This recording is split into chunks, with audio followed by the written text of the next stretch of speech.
আসসালামু আলাইকুম। শুরু করছি প্রিন্সিপালস অফ অ্যাকাউন্টিং এর চ্যাপ্টার হচ্ছে ওয়ার্কশিট, যার লেকচার নাম্বার আজকে 2। আমরা গত লেকচারে একটি অঙ্ক কিভাবে সমাধান করতে হয় সেটা দেখিয়েছিলাম।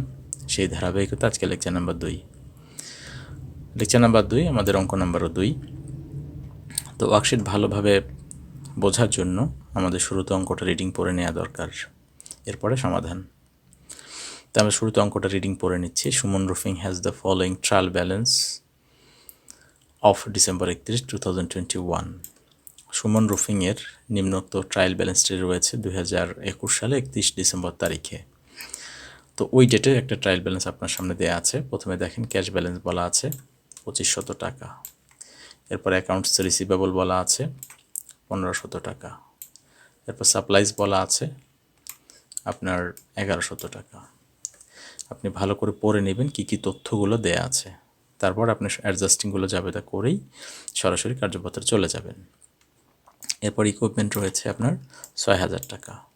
এরপর অ্যাকাউন্টস অ্যাকুমুলেটেড ডেপ্রিসিয়েশন ইকুইপমেন্ট বলা আছে 1200 টাকা ক্রেডিট ব্যালেন্স। আমরা জানি অ্যাকুমুলেটেড ব্যালেন্সটা ক্রেডিট দিকে, যাকে আমরা কন্ট্রা অ্যাসেট বলি। এরপর হচ্ছে অ্যাকাউন্টস পেয়েবল, এই ব্যালেন্সটা হচ্ছে 1000 টাকা। এরপর আছে আনআর্নড রেভিনিউ, যার ব্যালেন্স হচ্ছে 300 টাকা। আনআর্নড রেভিনিউ অনুপার্জিত আয়, দায়ের নাম এটা। অ্যাকাউন্টস পেয়েবলও কিন্তু দায়ের নাম, ঠিক আছে। ক্যাপিটাল অনার্স ইকুইটি, এটা ক্রেডিট ব্যালেন্স 7000 টাকা। এরপর ড্রয়িং আছে ডেবিট ব্যালেন্স 6000 টাকা। এরপরে সার্ভিস রেভিনিউ আছে, যেটাকে আমরা সেবা আয় বলি, এটা ব্যালেন্স হচ্ছে 3000 টাকা। এরপর স্যালারিজ এক্সপেন্স বলি, যাকে আমরা বেতন ব্যয় বলি, এটাতে আছে 700 টাকা। মিসসেলেনিয়াস এক্সপেন্স, যাকে আমরা বিবিধ খরচ বলি, এরকম ব্যালেন্স আছে 100 টাকা। সর্বমোট যোগফল, রে অমিলের যোগফল হচ্ছে 12500 টাকা। ওকে, আমরা অঙ্কটা রিডিং পড়ে নিলাম। এখন আমরা এর সমাধান চলে যাব, তবে তার আগে অ্যাডজাস্টিংগুলো আলোচনা না করলেই নয়। চলেন আমরা অ্যাডজাস্টিংগুলো সমাধান করে ফেলি। লক্ষ্য করেন সাপ্লাইজ অন হ্যান্ড বলেছে 200 টাকা, সাপ্লাইজ হাতে আছে 200 টাকা। যখন এরকম দেখবেন তখন আপনার কাজ হচ্ছে সাপ্লাইজ ছিল কত, রেওমিলে ছিল 1100 টাকা। ধরে নেন আপনার হাতে 1100 টাকা ছিল, সেখান থেকে এখন হাতে আছে 200 টাকা। তাহলে বাকি টাকা কী করেছেন? অবশ্যই খরচ করে ফেলছেন। তার মানেই হচ্ছে এই 900 টাকা, 1100 টাকা ছিল, 200 টাকা এখন আছে, তাহলে বাকি 900 টাকা আপনি খরচ করে ফেলছেন, এক্সপেন্স করছেন, ব্যয় করছেন। এই ব্যয়টার জন্য জাবেদা দিতে হবে সাপ্লাইজ এক্সপেন্স ডেবিট, আর সাপ্লাইজ ক্রেডিট টাকা হচ্ছে 900 টাকা।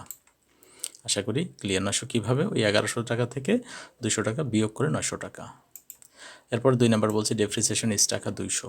ডেপ্রিসিয়েশন মানেই হচ্ছে অবচয়। স্থায়ী সম্পত্তি থাকলে তার ব্যবহারজনিত ক্ষয় হয়, এই ক্ষয়টাকে অবচয় বলা হয়। তাহলে অবচয় যাবে দেখি ডেপ্রিসিয়েশন এক্সপেন্স ডেবিট আর অ্যাকুমুলেটেড ডেপ্রিসিয়েশন ক্রেডিট 200 টাকা, যেভাবে থাকবে সেভাবেই লিখবেন টাকাটা। এরপরে বলছে আনআর্নড রেভিনিউ অ্যামাউন্টের টাকা 200 আফটার অ্যাডজাস্টমেন্ট।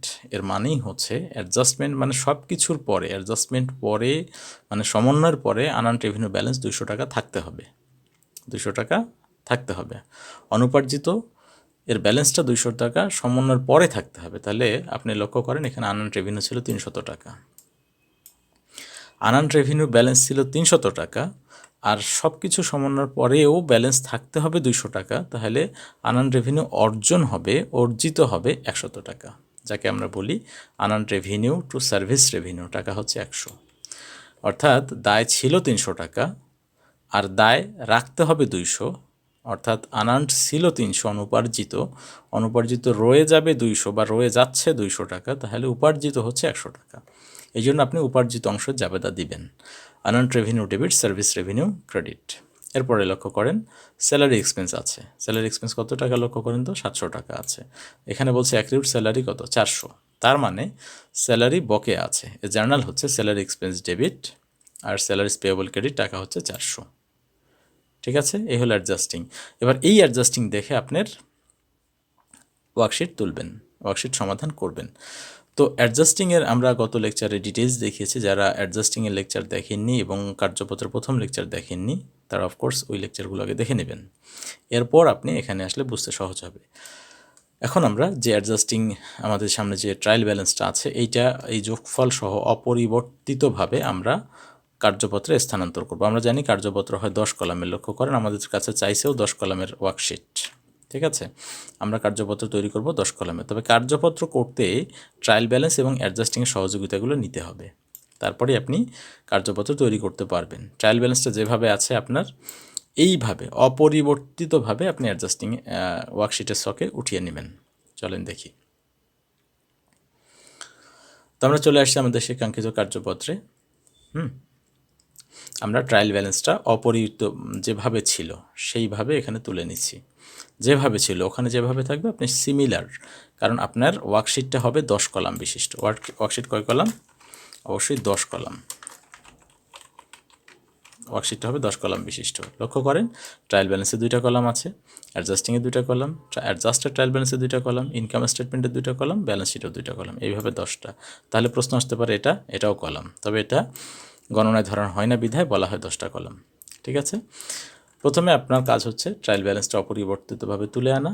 আমরা তুলেছি যোগফল সহ। ওকে, এবার আপনার দ্বিতীয় কাজ হচ্ছে অ্যাডজাস্টিংগুলো পড়বেন এবং জাবেদা দিবেন। প্রথম লাইন লক্ষ্য করেন, অ্যাডজাস্টিংয়ের বলছে সাপ্লাইজ এক্সপেন্স টু সাপ্লাইজ বলা হচ্ছে 900 টাকা। এটা হলো আমাদের first journal. Supplies expense to supplies 900 টাকা। খুব ভালো করে খেয়াল করেন, সাপ্লাইজ এক্সপেন্স টু সাপ্লাইজ যে 900 টাকা, এই দুইটা টাইটেলের সাপ্লাইজ এক্সপেন্স টু সাপ্লাইজ এই দুইটা টাইটেলের মধ্যে এখানে ট্রায়াল ব্যালেন্সে একটা আছে। ট্রায়াল ব্যালেন্সে একটা আছে, নাই কোনটা?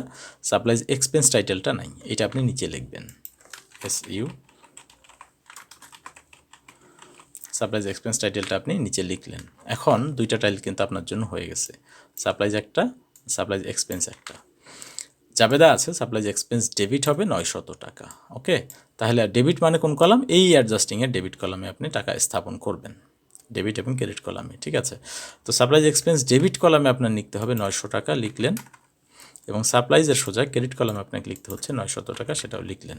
জার্নাল শেষ, প্রথমটা পোস্টিং শেষ। এরপর depreciation expense to accumulated depreciation 200 টাকা। এই দুইটা টাইটেলের মধ্যে আমাদের ট্রায়াল ব্যালেন্সে অ্যাকুমুলেটেড ডেপ্রিসিয়েশনটা দেওয়া আছে। তাহলে দেওয়া নেই কোনটা? এই ডেপ্রিসিয়েশন এক্সপেন্স টাইটেলটা দেওয়া নেই, এটা আমরা নিচে লিখে নিব।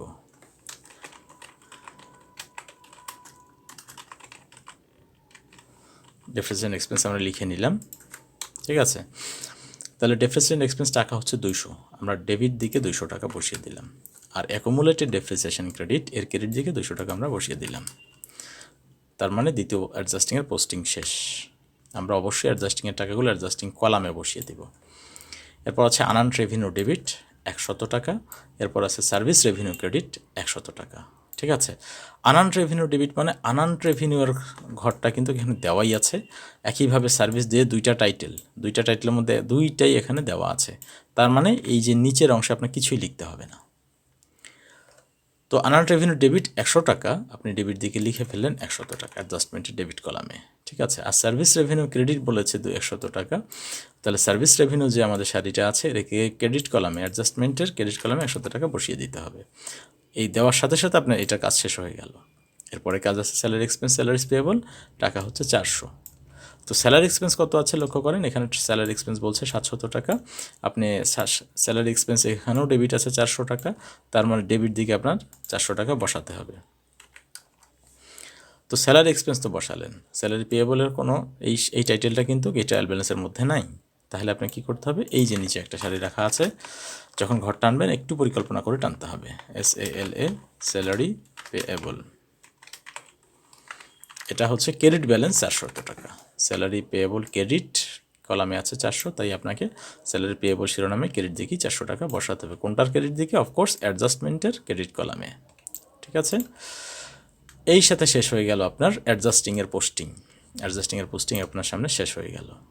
এবার আপনি আসবেন অ্যাডজাস্টেড ট্রায়াল ব্যালেন্স কীভাবে করা হয়। আমরা গতকালকে দেখিয়েছিলাম গত লেকচারে। অ্যাডজাস্টেড ট্রায়াল ব্যালেন্সটা হবে ট্রায়াল ব্যালেন্স এবং অ্যাডজাস্টিং কলামের সমষ্টি বলতে পারেন, এই দুটাকে একত্রিত করেই তৈরি হয় অ্যাডজাস্টেড ট্রায়াল ব্যালেন্স। ওকে, প্রথমে লক্ষ্য করেন এটা 2500 টাকার সাথে অ্যাডজাস্টমেন্ট কলামের ডেবিটেও কিছু নাই, ক্রেডিটেও কিছু নাই। তার মানে এই 2500 টাকা যে ডেবিট ব্যালেন্স, এটা এখানেও ডেবিট দিকেই বসে যাবে 2500 টাকা। এরপরে আছে অ্যাকাউন্টস রিসিভেবল আছে 1500 টাকা, এটাও ডেবিট ব্যালেন্সে আছে, ডেবিট 1500 টাকা লিখে নিলাম, যেহেতু এই দুই কলামে কিছুই নাই। এরপর সাপ্লাইজ আছে এখানে 1100, ক্রেডিট দিকে আছে 900, তো 1100 থেকে 900, যেহেতু 1100 টাকা ডেবিট ব্যালেন্স এবং 900 টাকা আপনার সামনে ক্রেডিট দিকে আছে, তাহলে ডেবিট থেকে ক্রেডিট টাকাটা বিয়োগ হবে, বিয়োগ করে 200 টাকা ডেবিট কলামে আপনাকে বসাতে হবে, কারণ কি এই 1100 টাকা কিন্তু ডেবিট কলামে আছে এই জন্য। এরপরে হচ্ছে যে ইকুইপমেন্ট 6000 টাকা, এর সাথে এদের যোগ বিয়োগের কিছুই নেই, এটাও 6000 টাকা এখানে অপরিবর্তিত বসে যাবে। অ্যাকুমুলেটেড ডেপ্রিসিয়েশন 1200 ক্রেডিট দিকে, 200 ক্রেডিট দিকে, ক্রেডিট ক্রেডিট যোগ, ডেবিট ডেবিট যোগ, তাহলে যোগ করলে এই 1200 200 হবে 1400 টাকা। অ্যাকাউন্টস পেয়েবল 1000 টাকা, এটাও ক্রেডিট কলামে ট্রান্সফার করবেন যেহেতু ক্রেডিট কলামে আছে। এরপরে আনআউন্ড রেভিনিউ 300 টাকা ক্রেডিটে, 100 টাকা ডেবিটে, ক্রেডিট থেকে ডেবিট, ক্রেডিট ক্রেডিট যোগ হয়, ক্রেডিট ডেবিট বিয়োগ হয়, তো 300 টাকা থেকে 100 টাকা আপনি বাদ দেন, বাদ দিলে থাকে ক্রেডিট কলামে বসাতে হবে 200 টাকা। ক্রেডিট কেন? কারণ ক্রেডিট কলামে আছে বিধায় আপনাকে এখানেও ক্রেডিট কলামে স্থানান্তর করতে হবে, তবে বিয়োগ হয়ে স্থানান্তর হলো, ক্রেডিট ডেবিট বিয়োগ হয়। এরপর 7000 টাকা ক্রেডিট ব্যালেন্স, এটাও আপনি 7000 টাকা এখানে বসিয়ে দিবেন। 600 টাকা ড্রয়িংয়ে ডেবিট ব্যালেন্স আছে, এই 600 টাকা এখানে আপনি ডেবিট দিকে বসিয়ে দিলেন। এরপর সার্ভিস রেভিনিউ আছে 3000 টাকা ক্রেডিট এবং 100 টাকা ক্রেডিট, ক্রেডিট ক্রেডিট কী হয়? যোগ হয়, তাহলে 3000 প্লাস 100, তার মানে হচ্ছে 3100 টাকা এই ক্রেডিট কলামে বসে যাবে। স্যালারি এক্সপেন্স ডেবিটে আছে এখানে 700 টাকা এবং এইখানে আছে 400, 700 আর 400 হচ্ছে ডেবিট ডেবিট যোগ হয়, যোগ হলে 1100 টাকা লিখতে হচ্ছে। এরপরে মিসসেলেনিয়াস এক্সপেন্স 100 টাকা আছে, এটা আপনার এখানে যেভাবে আছে, যেহেতু যোগ বিয়োগের কিছু নাই, সেম সেম বসিয়ে দিবেন। এবার আপনার নিচের যে তিনটা তথ্য আছে এই তিনটাও সিমিলার হবে। 900 টাকা ডেবিট ব্যালেন্স, তার মানে এইখানেও ডেবিট দিকে 900 টাকা বসবে। আমরা ডেবিট কলামটাকে দেখিয়ে দিচ্ছি, এটা হলো আমাদের জন্য ডেবিট কলাম, ঠিক আছে। এরপর 200 টাকা ডেবিট দিকে আছে, এটাও বসাবেন। 400 টাকা ক্রেডিট ব্যালেন্স আছে, এটাও বসিয়ে দেবেন। বসানোর পর আপনার অ্যাডজাস্টেড ট্রায়াল ব্যালেন্স প্রস্তুত হয়ে গেল, এতটুকু শেষ হয়ে গেল। এবার আপনি খুব গুরুত্বর সাথে এই যে এতক্ষণ যেগুলো অ্যাডজাস্টিং ট্রায়াল ব্যালেন্স তৈরি করলেন, এই টাকাগুলোই পরের দুইটা কলামে স্থানান্তরিত হবে, ঠিক আছে।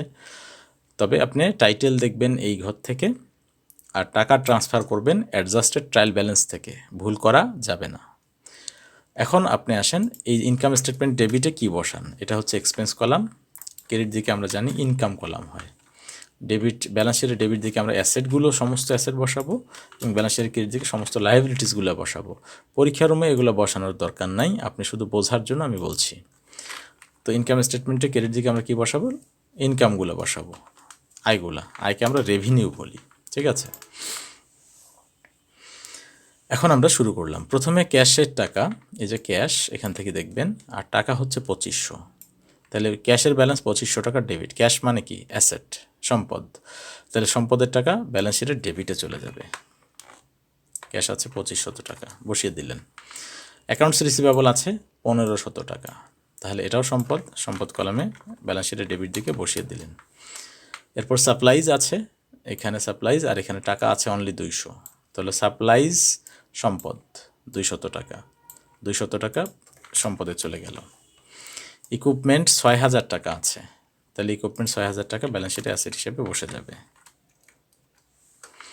অ্যাকুমুলেটেড ডেপ্রিসিয়েশন ইকুইপমেন্ট 1200 আর 200 1400 হয়েছিল, এই 1400 টাকা কিন্তু চলে যাবে, যেহেতু অ্যাকুমুলেটেড ডেপ্রিসিয়েশন এই টাইটেলটা আমাদের জন্য কন্ট্রা অ্যাসেট মানে লায়াবিলিটিস, এখানে লায়াবিলিটিস পাশেই বসিয়ে দিতে হবে। এরপরে আছে অ্যাকাউন্টস পেয়েবল 1000 টাকা, এটাও যেহেতু ক্রেডিট ব্যালেন্স, এটা লায়াবিলিটিস, সরাসরি লায়াবিলিটিস, এটা ব্যালেন্স শিটে ক্রেডিট কলামে বসে দেবে। আনআউন্ড রেভিনিউ 200 টাকা ব্যালেন্স আছে, এই 200 টাকা আনআউন্ড সরাসরি দায়ের দিকে বসিয়ে দেন ব্যালেন্স শিটে ক্রেডিট সাইডে। ক্যাপিটাল 7000 টাকা, 7000 টাকা, এই 7000 টাকা এটা ক্যাপিটালটা আমাদের জন্য ইন্টারনাল লায়াবিলিটিস, এটা আমরা এখানে বসিয়ে দেবেন অনার্স সিকিউরিটি ক্রেডিট সাইড। এটা ড্রয়িং আছে 600 টাকা, ড্রয়িংকে বলা হয় কন্ট্রা অনার্স সিকিউরিটি, তার মানে এটা ডেবিট দিকে চলে যাবে, এই জন্য আবার সম্পদ ভাবিয়েন না। এরপরে হচ্ছে যে সার্ভিস রেভিনিউ হচ্ছে 3000 প্লাস হচ্ছে 100 যোগ করলে 3100 টাকা। সার্ভিস রেভিনিউ কিসের নাম? এটা কিন্তু আয়ের নাম। আয় কোথায় যাবে? ইনকাম স্টেটমেন্টে ক্রেডিট কলামে বসবে, তার মানে 3100 টাকা এখানে টাকা বসিয়ে দেবেন। সার্ভিস রেভিনিউ 3100 টাকা আয় হিসাবে ইনকাম স্টেটমেন্টে ক্রেডিট কলামে ট্রান্সফার হয়ে গেল। এরপরে আছে আপনার জন্য স্যালারি এক্সপেন্স, মোটমাট 1100 টাকা ডেবিট সাইডে। এক্সপেন্স কি? স্যালারি এক্সপেন্স কিসের নাম? এটা কিন্তু ব্যয়ের নাম। ব্যয় কোথায় যায়? ইনকাম স্টেটমেন্টের ডেবিটে এক্সপেন্সগুলো, তাহলে আমরা বসিয়ে দিচ্ছি 1100 টাকা। এরপরে আছে আপনার মিসেলেনিয়াস এক্সপেন্স, টাকা হচ্ছে 100, এটাও কিন্তু ব্যয়ের নাম, ব্যয় ইনকাম স্টেটমেন্টের ডেবিট কলামে চলে গেল। এরপরে আছে সাপ্লাইজ এক্সপেন্স 900 টাকা, এটাও এক্সপেন্স, ব্যয়ের নাম, ইনকাম স্টেটমেন্টের ডেবিট কলামে। ডেপ্রিসিয়েশন এক্সপেন্স 200 টাকা, ঠিক আছে, এটাও আপনার ব্যয়ের কলামে চলে গেল। স্যালারিজ পেয়েবল, এটা সরাসরি লাইবিলিটিস, ব্যয় বকেয়া, তাহলে এই 400 টাকা লাইবিলিটিস পাশে চলে যাবে। আমাদের পোস্টিং দেওয়া শেষ। এখন আপনার কাজ কি জানেন? এখন হচ্ছে যোগ বিয়োগ করা। প্রথমে এই 2 কলাম তো যোগ বিয়োগ করে দেওয়াই থাকে, আমাদের কিছু করতে হয় না। অ্যাডজাস্টিংয়ের ডেবিট ক্রেডিট কলামে যোগ বিয়োগ করতে হবে। তো লক্ষ্য করেন 100 আর 400 কত হচ্ছে? 500, 500 আর 4, 500 আর 9 1400, 14 আর 2 1600 টাকা। এই 1600 টাকা আপনি একদম নিচের সারিতে বসিয়ে দিলেন। এখানে 400, 500, 500 2 700, 7 9 1600, তার মানে এখানেও 1600 টাকা, এটা কিন্তু মিল থাকবে। এরপরে এইটা আমরা যোগ করে দেখিয়ে দিচ্ছি, ডেবিট কলামটা, ঠিক আছে। প্রথমে 2500 প্লাস হচ্ছে 1500 প্লাস হচ্ছে 200 প্লাস 6000 প্লাস হচ্ছে 600 প্লাস 1100 প্লাস 100 প্লাস হচ্ছে 900 প্লাস হচ্ছে 200, যোগ করলে 13100। তো আপনি এই কলামে বসিয়ে দেবেন 13100। এরপরে আপনি এখানেও এই কলামটা আপনার সিমিলার যোগফল পাবেন, একই পাবেন। আমরা করে দেখিয়ে দিচ্ছি। প্রথমে হচ্ছে 1400 প্লাস হচ্ছে 1000 প্লাস 200 প্লাস হচ্ছে 7000 প্লাস হচ্ছে 3100 প্লাস হচ্ছে 400। দেখেন 13100 চলে আসছে, তার মানে মিলে গেছে দুই সাইড, এটা মিলেও যাবে। এই পর্যন্ত আপনি মিল পাবেন। এবার ইনকাম স্টেটমেন্ট মানেই জানি এখান থেকে আমাদের লাভ বা লস কিছু একটা বের হবে। তাহলে ইনকাম স্টেটমেন্টে ক্রেডিট সেটটাকে আমরা বলি এটা রেভিনিউ, মানে আয়। আয়ের কলাম মাত্র 3100 টাকা আয় করছেন। ব্যয় কত করছেন দেখেন তো, 1100, আর 100 কত হলো? 1200, 1200 আর 9 2100, 2100 আর 2 2300, তার মানে 2300 টাকা ব্যয় করছেন। আয় 3100, ব্যয় কিন্তু 2300। আয় 3100, আয় বেশি, ব্যয় কিন্তু হয়েছে 3100-র মধ্যে 2300। তাহলে আয়ের টাকাটা বেশি, এইটাই দুই পাশে লিখে নেবেন আগে। আয় 3100, ব্যয় করছেন 2300, তাহলে 3100 থেকে 2300 বাদ দিয়ে দেন। 3100 থেকে 2300 আপনি বাদ দেবেন, বাদ দিলে আপনি পাচ্ছেন 800 টাকা। এই 800 টাকা আপনার প্রফিট, সঞ্চয় থেকে যাচ্ছে। এই 800 টাকা হচ্ছে প্রফিট। এখন আপনি এই কলাম যোগ করলে মিলে যাবে, 3100 টাকাই হবে। এই 800 টাকা হচ্ছে প্রফিট, ওকে। এবার এই 800 টাকা আপনার চলে যাবে ব্যালেন্স শিটের লাইবিলিটিস অংশে। নিট লাভ সবসময় ক্যাপিটালের সাথে যোগ হয়, তো ক্যাপিটাল কোন সাইডে থাকে লক্ষ্য করেন? ক্রেডিট সাইডে, মানে ব্যালেন্স শিটের লাইবিলিটিস অংশে। তাহলে এই 800 টাকা সোজা লাইবিলিটিস অংশে আপনার ট্রান্সফার করে দিচ্ছি, দিলাম। এখন আপনার এই 800 টাকা সহ এগুলো সব যোগ করবেন, ডেবিটটাও যোগ করবেন আলাদা করে, ক্রেডিটটাও আলাদা করে যোগ করলে মিলে যাবে আপনার অঙ্ক। মিলে গেলে বুঝে যাবেন আপনার ওয়ার্কশিট হয়ে গেছে। চলেন আমরা মিলিয়ে দেখিয়ে দিই। শুরুতে 2500 টাকা প্লাস হচ্ছে 1500 প্লাস 200 প্লাস হচ্ছে 6000 প্লাস 600, যোগ করে দেখেন 10,800 টাকা আসছে। আপনি লিখলেন এটার নিচে 10,800। এবার আপনি ক্রেডিট কলামটাকে যোগ করবেন যে ওইটা 10,800 সমান আসে কি না। চলেন 1400 প্লাস হচ্ছে 1000 প্লাস হচ্ছে 200 প্লাস হচ্ছে 2000 প্লাস হচ্ছে 400 প্লাস হচ্ছে 800। তার মানে কোথাও ভুল হয়েছে, আপনি ভালো করে খেয়াল করেন, কোথাও ভুল কিন্তু আমাদের হয়েছে, আমরা ভুলটাকে ফাইন্ড আউট করছি। লক্ষ্য করেন এই জায়গাটা কিন্তু 7000-এর জায়গায় আমরা ট্রান্সফার করেছি 2000, তার মানে এটা হবে 7000। ওকে, আমরা ভুলটা পেয়ে গেছি। যেহেতু মিলে নাই, না মিললে আপনি ভুলটা দ্রুত খুঁজবেন। তাহলে আমরা পুনরায় যোগ করছি 1400 প্লাস হচ্ছে 1000 প্লাস হচ্ছে 1400 প্লাস হচ্ছে 1000 প্লাস হচ্ছে 200 প্লাস হচ্ছে 7000 প্লাস হচ্ছে 400 প্লাস আছে কত 800। দেখেন 10,800 আপনার চলে আসছে, তার মানে উভয় পাশ সেম হয়ে গেছে, 10,800। ঠিক আছে, এই হচ্ছে আপনার কমপ্লিট একটা ওয়ার্কশিট। তারপরে আপনি অ্যান্সার পেয়ে গেছেন। নিট প্রফিট হচ্ছে 800 টাকা, নিট ইনকাম, ব্যালেন্স শিটের টোটাল 10,800। তো এই হচ্ছে আপনার ওয়ার্কশিটের দ্বিতীয় লেকচার।